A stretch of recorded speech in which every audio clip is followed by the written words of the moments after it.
Voter లిస్టుకు ఇక్కడ ఉన్నటువంటి ప్రస్తుతం పిల్లలు చదువుతున్న దానికి ఎంత చూసినా 4,20,00,000 ఉండాల్సినటువంటి జనాభా లెక్కల్లో 40 లక్షల మంది బీసీలను కనుమరుగు చేసి ఇలా బీసీల జీవితాలతోటి బీసీల భవిష్యత్ తోటి ఆటలాడుకుంటూ బీసీలను అవమానపరిచినటువంటి ఈ నివేదిక దొంగ లెక్క.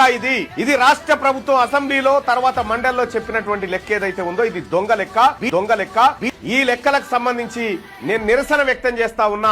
ఈ రాష్ట్ర ప్రభుత్వం తప్పుదోవ పట్టించింది బీసీ ప్రజానికాన్ని. 160% మంది ఉన్నటువంటి బీసీలను కేవలం 46% మంది మాత్రమే హిందూ బీసీలు రని చూపించి బీసీల లెక్కను తొక్కిపెట్టి 8% ఉన్నటువంటి వాళ్ళని 15%గా ఉన్నట్టుగా ఓసీల లెక్క చూపించినందుకు నిరసనగా దుర్మార్గమైనటువంటి దొంగ సర్వేకు నిరసనగా ఈ పేపర్లను తగలబెడతా ఉన్నా.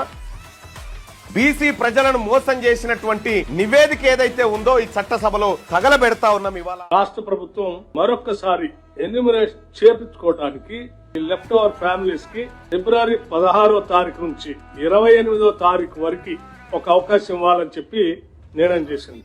ఇలా లెఫ్ట్ ఓవర్ మిగిలిపోయినటువంటి వాళ్ళ టోల్ ఫ్రీ నంబర్ కూడా రాష్ట్ర ప్రభుత్వం నుంచి అనౌన్స్ చేస్తా ఉన్నాం. మండల వారిగా డివిజన్ వారిగా గతంలో ఏ రకంగా అయితే ఎన్యూమరేషన్ చేశామో ఆయా మండలాల్లో ఆ మండల్ డెవలప్మెంట్ అధికారి దగ్గర ప్రజాపాలన సందర్భంగా ఏర్పాటు చేసిన వ్యవస్థలో తిరిగి ఆ మిగిలిపోయినటువంటి వాళ్ళు ఎవరైనా వస్తే వచ్చి అక్కడ అప్లికేషన్స్ ఇవ్వచ్చు.